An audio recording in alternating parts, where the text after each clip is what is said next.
जी हाँ दोस्तों, यदि कम लागत और ज़्यादा मुनाफा कमाना चाहते हैं तो आज ही शुरू कर दीजिए डेयरी फार्मिंग का बिजनेस आइडिया। जी हाँ दोस्तों, ये ऐसा बिजनेस आइडिया है जो कि आपको बहुत ज़्यादा आगे जाके स्कोप देने वाला है, क्योंकि ऐसा कहना गुनाह नहीं होगा कि पेट्रोल डीजल को भी पीछे छोड़ देगा दूध की कीमत भविष्य में जाकर, क्योंकि दूध का कीमत जो है रफ्तार इतना तेज़ी से बढ़ रहा है, शायद आप सभी जानते होंगे।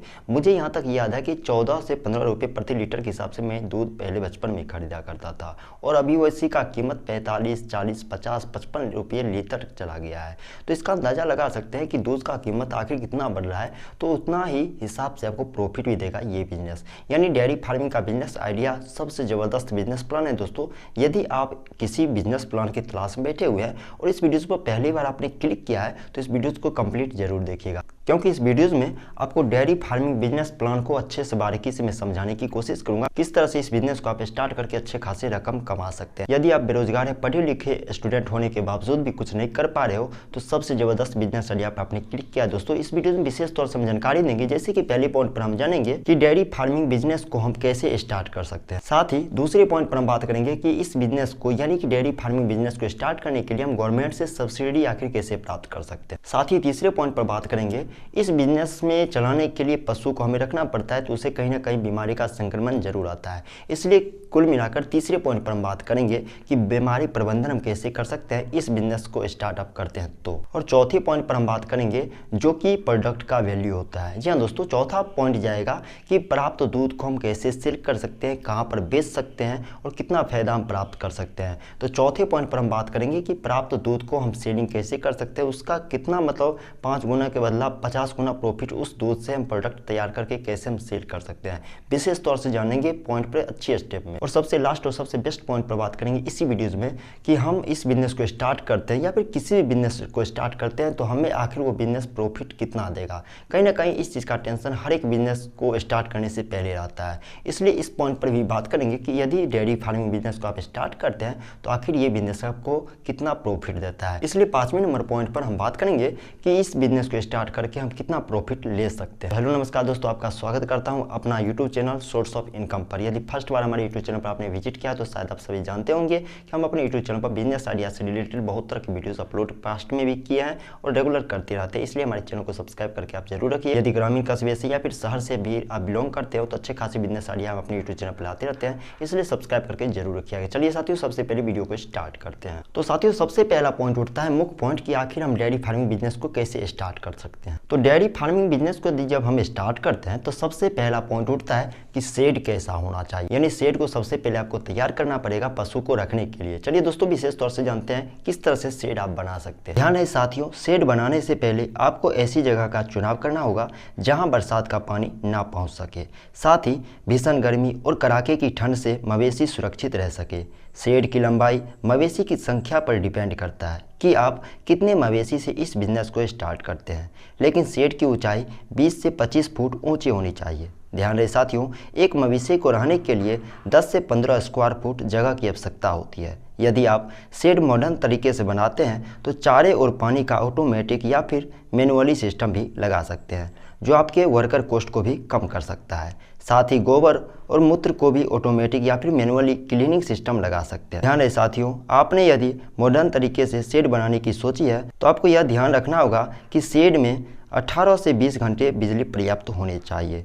यदि बताए गए इस तकनीक से आप शेड बनाने की सोच रहे हैं तो कम से कम यदि 10 मवेशी के लिए इस तरह से यदि शेड बनाते हैं तो आपको 1 लाख का कॉस्ट पड़ेगा। यानी इस सभी ढांचों को लेकर चलते हैं तो 10 मवेशी के लिए आपको 1 लाख रुपया लग सकता है। और सबसे बड़ी बात है दोस्तों, यदि इस बिजनेस को स्टार्ट करते हैं तो हम तो मवेशी के लिए अक्सर जो है सो शेड बना लेते हैं, लेकिन मवेशी से प्राप्त होने वाले बछड़े या फिर बच्चे जो कहे उसके लिए हम शेड नहीं बना पाते हैं। इसलिए आपको क्या करना है कि आपको स्पेशल शेड बनाना पड़ेगा बच्चे के लिए, क्योंकि वो नवजात बच्चे होते हैं। उसके लिए आपको स्पेशल एक शेड बनाना है जिससे गर्मी, बरसात या फिर बेमौसम से उसे बचाव हो सके, ताकि बच्चे को संक्रमण का कोई भी प्रभाव ना पड़े। साथियों, इतना होने के बाद यहीं पर दूसरा पॉइंट उठता है कि चारे पानी का विशेष तौर पर आपको प्रबंधन करना पड़ेगा। जहां तक बात उठती है चारे की, तो आमतौर पर मवेशी को 3 तरह के चारे की आवश्यकता होती है: सूखा चारा, हरा चारा, खनिज और लवण। ध्यान रहे साथियों, यदि अधिक मात्रा में दूध प्राप्त करना चाहते हैं तो अपने मवेशी के चारे पर विशेष तौर पर आपको ध्यान रखना होगा। सूखे चारे में भूसा, पुआल, चोकर जैसे खाने का पदार्थ आप दे सकते हैं। वहीं हरे चारे में चना, मक्का, मसूर, संकर घास दे सकते हैं। साथ ही खनिज लवण के रूप में चना, मक्का, मसूर, दालें इत्यादि जो आपकी इच्छा हो वो दे सकते हैं, जिसमें प्रोटीन प्रचुर मात्रा में होती है। मवेशियों को यदि आप इस शेड्यूल से भोजन देते हैं तो आमतौर पर एक मवेशी से 4000 का दूध आप प्राप्त कर सकते हैं। वहीं एक मवेशी पर प्रतिदिन का खर्च 200 से 250 रुपया आएगा। बात करें पानी की तो आमतौर पर गर्मी के मौसम में एक मवेशी को 24 घंटे में 30 से 35 लीटर पानी की आवश्यकता होती है।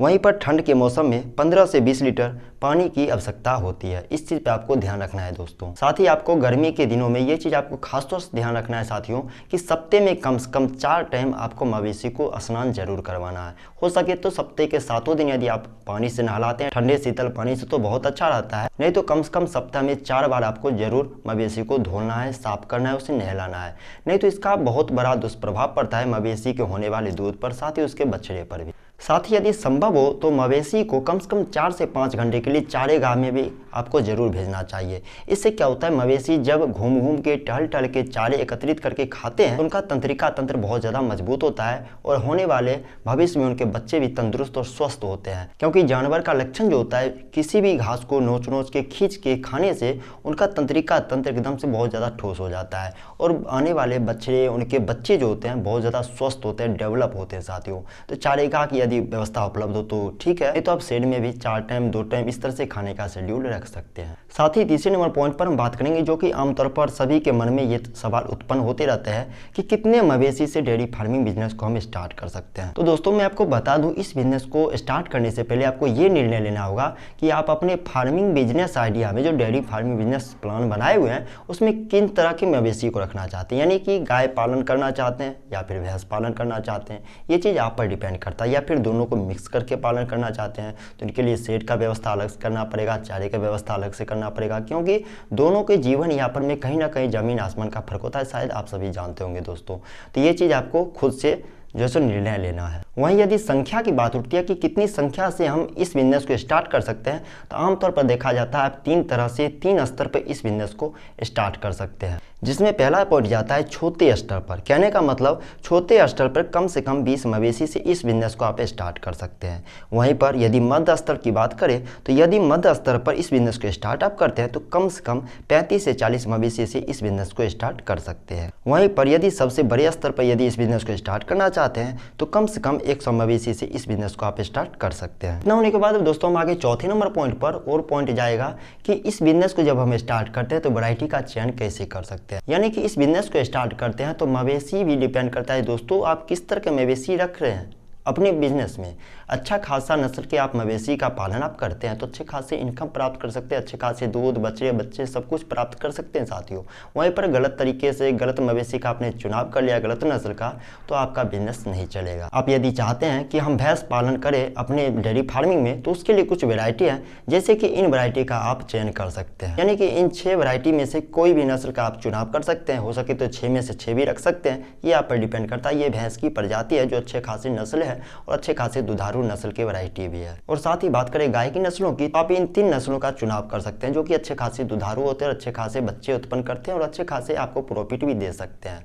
तो कहीं ना कहीं दोस्तों इस पॉइंट पर आपको सब कुछ समझ में आ चुका होगा। हम बात करते हैं अगली पॉइंट की, और वो सबसे बेस्ट अच्छा पॉइंट जाता है दोस्तों कि हम मवेशी कहाँ से खरीदें। जी हाँ दोस्तों, यदि डेयरी फार्मिंग बिजनेस को स्टार्ट करते हैं तो सबसे बड़ी बात तो ये भी उठती है कि मवेशी हम कहाँ से खरीद सकते हैं इस बिजनेस को स्टार्ट करने के लिए। तो मवेशी आप 3 जगह से खरीद सकते हैं, ध्यान रहे दोस्तों। एक तो जाएगा किसी किसान पालक से भी आप खरीद सकते हैं, किसान भाई जो लगे आपके नज़र में अच्छा खासा नस्ल की वैरायटी रखे हुए हैं तो उनसे भी खरीद सकते हैं, किसी भी किसान भाई मित्र से भी। दूसरा पॉइंट जाएगा पशु मेला से भी आप खरीद सकते हैं, यानी कि पशु मेला जो लगता है तो वहाँ से भी वैरायटी का चयन कर सकते हैं, अच्छे नस्ल की वैरायटी आप खरीद सकते हैं। और तीसरा ये रहा ऑफिशियल वेबसाइट गवर्नमेंट की, जहाँ पर आप विजिट करके अपने चॉइस के हिसाब से नस्लों का चयन करके जिस तरह के मवेशी चाहिए उसे आप ऑनलाइन भी परचेज कर सकते हैं, जो कि ऑथराइज गवर्नमेंट की वेबसाइट है जिस पर विजिट करके अच्छे खासे जानकारी आप ले सकते हैं साथियों। ध्यान रहे साथियों, इस बिजनेस को स्टार्ट करने के लिए पहले नस्ल का अच्छा चुनाव करना बहुत ज़्यादा जरूरी है, नहीं तो आप बिजनेस से अच्छा प्रॉफिट नहीं ले सकते हैं। इतना होने के बाद दोस्तों हम आ चुके हैं दूसरी नंबर मुख्य पॉइंट पर, और वो जाएगा गवर्नमेंट से सब्सिडी हम कैसे प्राप्त कर सकते हैं, लोन हम कैसे प्राप्त कर सकते हैं।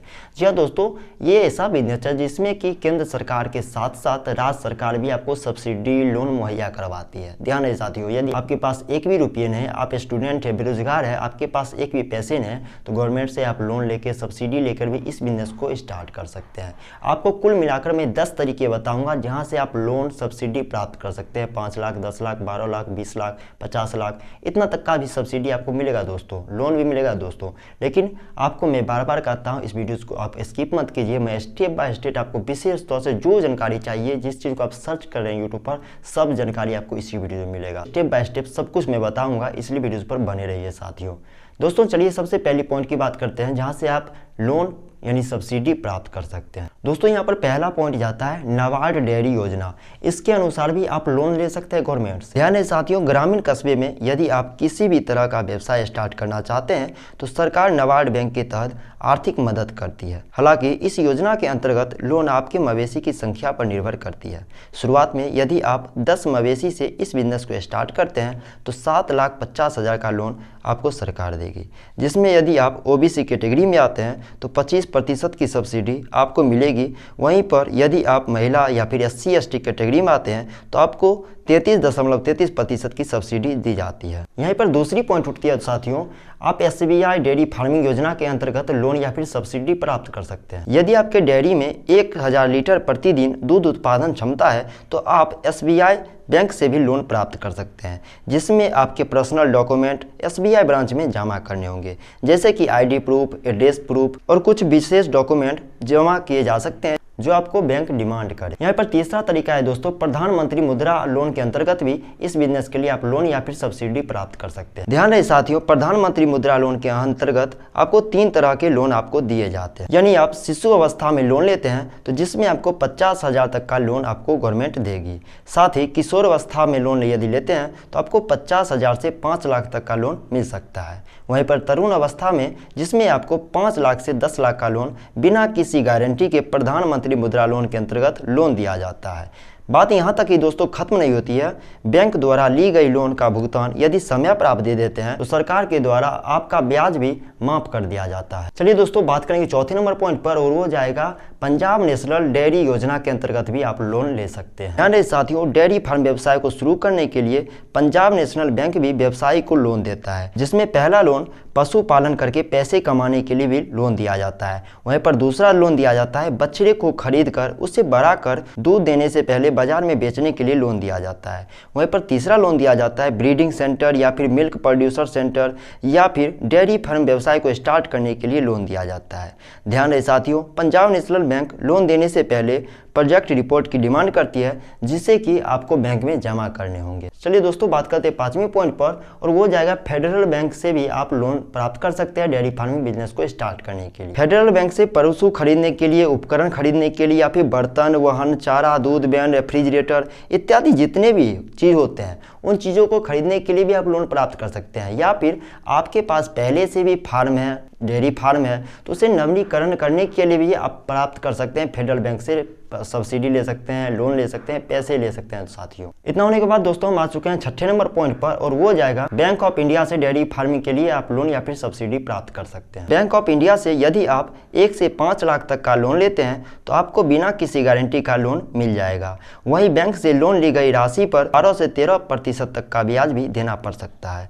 साथ ही प्राप्त लोन को 5 से 6 साल की अवधि के अंदर जमा करने का समय भी दिया जाता है। चलिए दोस्तों इतना होने के बाद हम आगे 7वें नंबर पॉइंट पर, यानी केनरा बैंक से भी लोन ले सकते हैं। केनरा बैंक डेयरी फार्म योजना के अंतर्गत भी आप लोन ले सकते हैं गवर्नमेंट से। दोस्तों आप अपने डेयरी फार्म के लिए केनरा बैंक से भी लोन ले सकते हैं। केनरा बैंक एक अलग लोन की भी सुविधा उपलब्ध कराता है, जिसमें केनरा बैंक किसान क्रेडिट कार्ड उपलब्ध कराता है, और इस कार्ड के अंतर्गत कुछ लिमिट होते हैं, जहां 50,000 रुपये लिमिट तक कोई भी मार्जिन नहीं होता है, लेकिन 50,000 रुपये से अधिक की राशि पर 15 से 20% तक का मार्जिन भी होता है। और इस कार्ड से किसान या फिर डेयरी फार्म व्यवसायी एक लिमिट तक जरूरत के हिसाब से कोई भी चीज़ खरीद सकता है। इतना होने के बाद दोस्तों हम आ चुके 8वें नंबर पॉइंट पर, और जाएगा बैंक ऑफ बड़ौदा से भी डेयरी फार्मिंग के लिए आप लोन ले सकते हैं। ध्यान दें साथियों, bank of Baroda dairy farm business को शुरू करने के लिए 60,000 से 6 लाख तक का लोन देती है। बता दें साथियों, इस लोन को लेने के लिए किसान, कोई आम व्यक्ति, गैर सरकारी संगठन संगठन या फिर स्वयं सहायता समूह जैसे लोगों को इस लोन को लेने के लिए अप्लाई कर सकते हैं, वो लोग पात्र हो सकते हैं। बता दें साथियों, प्राप्त धनराशि को लौटाने के लिए बैंक आपको 3 महीने से 5 साल की अवधि भी देती है। साथ ही इस लोन को प्राप्त करने के लिए आपके पास कम से कम 4 से 6 पशु होने चाहिए। इतना होने के बाद दोस्तों हम आगे 9वें नंबर पॉइंट पर, और वो पॉइंट जाएगा HDFC बैंक से भी डेयरी फार्मिंग के लिए लोन आप प्राप्त कर सकते हैं। साथियों, आप सभी जानते होंगे HDFC बैंक भारत ही नहीं बल्कि दुनिया के टॉप 10 बैंकों में गिना जाता है, जबकि यह एक प्राइवेट बैंक है। डेयरी फार्म बिजनेस को स्टार्ट करने के लिए आप HDFC बैंक की ऑफिशियल वेबसाइट से भी अप्लाई कर सकते हैं। यदि आपका फॉर्म अप्रूव्ड हो जाता है तो आपको बैंक तुरंत मिल जाएगा। यहीं पर दोस्तों हम बात करेंगे 10वें नंबर पॉइंट पर, और वो जाएगा ICICI बैंक से भी आप लोन प्राप्त कर सकते हैं डेयरी फार्मिंग बिजनेस को स्टार्ट करने के लिए। बता दें साथियों, डेयरी फार्मिंग बिजनेस को स्टार्ट करने के लिए 40 लाख तक का लोन ICICI बैंक देती है, और ये लोन बहुत आसानी से प्राप्त भी हो जाता है। विशेष जानकारी आप बैंक के मुख्य शाखा पर विजिट करके प्राप्त कर सकते हैं। साथियों, ध्यान रहे साथियों, किसी भी बैंक से हम यदि लोन प्राप्त करते हैं या फिर सब्सिडी लेने की कोशिश कर रहे हैं तो आपके पास कुछ डॉक्यूमेंट होने चाहिए, जैसे कि पहले नंबर पर आवेदक का आधार कार्ड लगेगा, दूसरे नंबर पर अधिवास प्रमाण पत्र, तीसरे नंबर पर बैंक का पासबुक होना चाहिए, चौथी नंबर पर जमीन के दस्तावेज होने चाहिए, 5वें नंबर पर मोबाइल नंबर होने चाहिए, 6ठे नंबर पर बिजली का बिल, और 7वें नंबर पर पैन कार्ड आवेदक के पास जरूर होने चाहिए। साथियों, अभी तक हमने जाने हैं कि गवर्नमेंट से हमने सब्सिडी लोन कैसे प्राप्त कर सकते हैं। अभी हम बात करेंगे कि डेयरी फार्म बिजनेस को हम स्टार्ट करते हैं तो बीमारी प्रबंधन पर भी आपको विशेष तौर पर आपको ध्यान देना होगा दोस्तों। नहीं तो यदि आपके पशु बीमार होंगे, किसी तरह का एक रोग हो गया तो बहुत ज़्यादा दुष्प्रभाव पड़ेगा और आपका बिजनेस कहीं ना कहीं लॉस के कैटेगरी में चला जाएगा। इसलिए हम मुख्य पॉइंट तीसरे नंबर पर बात करेंगे कि बीमारी प्रबंधन किस तरह से हम कर सकते हैं, बीमारी से सुरक्षित हम अपने पशु को कैसे रख सकते हैं। ध्यान रहे साथियों, डेयरी फार्मिंग बिजनेस को शुरू करने की आपने सोचे हैं तो आपको बीमारी प्रबंधन पर भी विशेष तौर से आपको ध्यान देना होगा।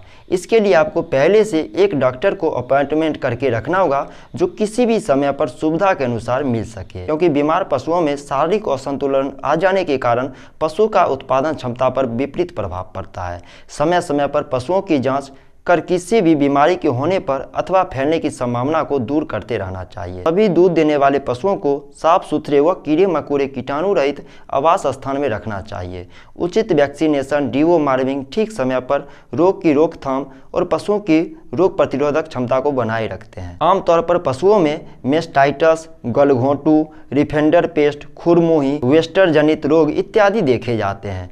पशु आवास में हानिकारक जीवाणुओं एवं रोगाणुओं के नियंत्रण हेतु नियमित रूप से चूने व फिनाइल का छिड़काव आपको अवश्य करना चाहिए। नियमित रूप से पशु आवास में मल मूत्र का सफाई एवं निकास करते रहना चाहिए, जिससे मल मौखिक मार्ग से होने वाले संक्रमणों से पशु समूह के अन्य सहयोगी पशुओं को सुरक्षित रखा जा सके। खासतौर पे आपको ये चीज़ ध्यान रखना है साथियों, यदि लगे कि पशु बीमार पड़ रहे कोई पशु, तो आपको क्या करना है, अन्य पशुओं से उन पशु को दूर रखना है। इनसे क्या होगा कि संक्रमण एकदम से तेजी से नहीं फैलेगा और बीमारी पकड़ में आ जाएगी और कंट्रोल भी बहुत जल्द हो जाएगी। इसलिए मैंने आपको शुरुआत में बताया, यदि इस बिजनेस को आप स्टार्ट करते हैं तो एक डॉक्टर आपको अपॉइंटमेंट करके जरूर रखना है या फिर करीबी के डॉक्टर को रखना है जो कि निश्चित समय पर आपके फार्म पर आ सके। इतना होने के बाद दोस्तों हम आ चुके चौथे नंबर मुख्य पॉइंट पर, यानी प्राप्त प्रोडक्ट की सेलिंग हम कैसे करें, यानी प्राप्त दूध की हम सेलिंग कैसे कर सकते हैं। किसी भी बिजनेस को जब हम स्टार्ट करते हैं प्रोडक्शन के लिए, यानी उनसे प्रोडक्ट हमें निकलता है तो उससे सेलिंग करने का भी आपके पास आइडिया होना चाहिए, तभी वो बिजनेस चलता है। अन्यथा यदि प्रोडक्ट आपका नहीं सेल होता है तो प्रॉफिट आपको कहाँ से आएगा। उसी तरह से डेयरी फार्मिंग से यदि आप दूध निकालते हैं, दूध प्राप्त करते हुए सेल अच्छे खासे नहीं कर पाते तो प्रॉफिट कैसे होगा। तो साथियों ये ऐसा बिजनेस है कि जिसके लिए आपको भटकना नहीं पड़ेगा, दर दर ग्राहक यानी कस्टमर आपको ढूंढते हुए आएंगे, आपके फार्म पर आएंगे और बहुत तरह के दूध से प्रोडक्ट बनाने वाली कंपनी भी आपसे संपर्क करेगी, अच्छे खासे उत्पादन दूध का आप देते हैं। तो साथियों बता दें साथियों, धरती पर का ये एक ऐसा इकलौता बिजनेस है जिसमें प्रोडक्ट सेलिंग के लिए आपको 0% तक ही सोचना है। कस्टमर खुद आपको ढूंढते हुए आएंगे। आमतौर पर गांवों में ऐसा देखा जाता है 100% जो होता है ओरिजिनल दूध वो केवल 35 से 40 रुपये में सेल किए जाते हैं, केवल 35 से 40 रुपये में, जो कि 100% ओरिजिनल दूध होता है। पर मार्केट की माने तो आप इस तालिका की मदद से देख सकते हैं, जो कि अभी का ये दूध का कीमत का तालिका है दोस्तों, जो कि दूध का नाम ऊपर में दिया गया है और पिछला कीमत है वो वर्तमान कीमत ऊपर में मैंने दर्शा दिया हो। और फुल क्रीम का दूध यदि आप लेते हैं तो 64 रुपये प्रति लीटर के हिसाब से पहले मिलता था और अभी मिल रहा है 66 रुपये प्रति लीटर के हिसाब से। वहीं पर तोंद क्रीम दूध जो है पहले मिलता था 51 रुपये प्रति लीटर के हिसाब से, वहीं पर अभी 53 रुपये प्रति लीटर के हिसाब से मिल रहा है। और डबल तोंद दूध मिल रहा है अभी 48 रुपये और पहले मिल रहा था 45 रुपये। तो कहीं ना कहीं दूध का कीमत बहुत तेज़ी से बढ़ रहा है और सरकारी रेट में भी उछाल आ रहे हैं और ये बिजनेस कभी ठप नहीं होगा दोस्तों। ऐसा बिजनेस है और दूध का कीमत पेट्रोल का कीमत को भी डबल कर देगा दोस्तों आने वाले फ्यूचर में दोस्तों, ऐसा यदि रहा तो। क्योंकि ये ऐसा बिजनेस है जिसमें कोई भी पैर पसारना नहीं चाहता है। आमतौर पर लोग पढ़ लिख कर डॉक्टर, इंजीनियर ऐसा वैसा बनना चाहते हैं, लेकिन कोई नहीं चाहता कि डेयरी फार्मिंग करके अच्छे खासे पैसे कमा सकते। ऐसा बिजनेस है दोस्तों, कभी ठप नहीं होगा। इसके लिए सोचना भी आपको नहीं पड़ेगा, लेकिन इन्वेस्ट थोड़ा बहुत शुरुआत में करना पड़ सकता है, दौड़ धूप करना पड़ सकता है, लेकिन ऐसा बिजनेस है जो कभी बंद नहीं होगा दोस्तों। ये डिपेंड करेगा आपकी मेहनत और आपकी काबिलियत पर साथियों। हाँ, यहीं पर आप चाहते हैं कि डेयरी बिजनेस से दोगुना के बजाय चौगुना फायदा हो, तो आप दूध से बनने वाले प्रोडक्ट बनाकर और भी ज़्यादा कमाई कर सकते हैं। जैसे कि पनीर, खोया, देसी घी, मिठाई इत्यादि आप बना सकते हैं साथियों, और ये आप पर डिपेंड है। या फिर आप अपने ब्रांड के नाम से दूध का पैकेजिंग भी सेल कर सकते हो, या फिर किसी भी तरह का आप डेयरी प्रोडक्ट बनाते हो उसका प्रॉफिट आपको खुद से मिलेगा। दही जमा के बेच रहे हो, घी बना के बेच रहे हो, क्रीम बना के बेच रहे हो, मक्खन, मसाला जो भी आप बना रहे हो, दूध से तो लाखों तरह के प्रोडक्ट बनाए जाते हैं। यदि उस तरह से कोई प्रोडक्ट बनाते हो तो ये प्रॉफिट तो खुद सॉलिड आपका जाएगा, क्योंकि आपके पास सब कुछ मौजूद है। दूध का रेट यदि 50-55 का बेच रहे हो, उसी प्रोडक्ट को यदि बना देते हो तो 200-300 रुपये के हिसाब से किसी भी प्रोडक्ट को आप सेल कर सकते हो साथ ही यदि आप चाहते हैं कि अपना दूध मदर डेयरी जैसे या फिर अमूल डेयरी जैसे ब्रांड को बेचे, तो उसके लिए आपको डेयरी सहकारिता समिति का सदस्य बनना होगा साथियों।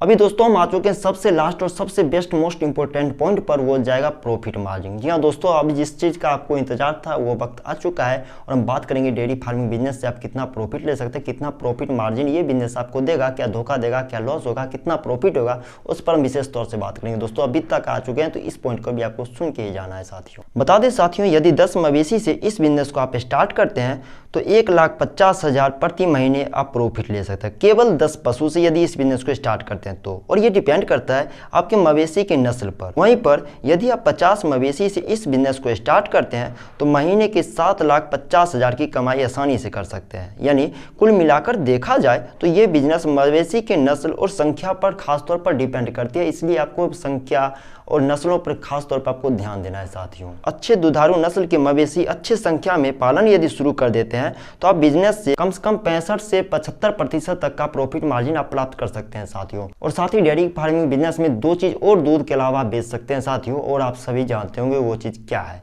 एक जाएगा गौमूत्र या फिर मवेशी का मूत्र, गौ का पालन करते हैं या फिर भैंस का पालन करते हैं। आप सब भी जानते होंगे ऑनलाइन भी गौमूत्र सेल किया जाता है, इसका कीटनाशक तैयार किया जाता है, लोग इसे पीते भी है, तो इसको भी कर सकते हैं। साथ ही गोबर से प्राप्त प्रोडक्ट भी बनाकर बेच सकते हैं, जिसे ऑनलाइन भी आपने देखा होगा कि पूजे में, हवन में याद किया, जैसे गोईठा हम लोग कहते हैं, आप लोगों की भाषा में जो होगा ना कमेंट सेक्शन में जरूर बताइएगा, तो वो भी बना के बेच सकते हैं। तरह तरह के प्रोडक्ट बनाए जाते हैं। साथ ही गौमूत्र को बेच सकते हैं, गौ से प्राप्त गोबर को भी बेच सकते हैं, उसे बना के प्रोडक्ट बना के। साथ ही दूध भी बेच सकते हैं और दूध से डेयरी प्रोडक्ट भी बना कर बेच सकते हैं। तो प्रॉफिट कहीं ना कहीं बहुत ज़्यादा है साथियों। और लॉस की बात करें तो ये चीज़ कहना जायज़ नहीं रहेगा साथियों, क्योंकि ये ऐसा बिजनेस है जिसमें लॉस नहीं जाएगा। लॉस जाएगा तभी जब आप चाहिएगा मैं कुछ ना करूं और पैसे आए, तभी लॉस जाएगा।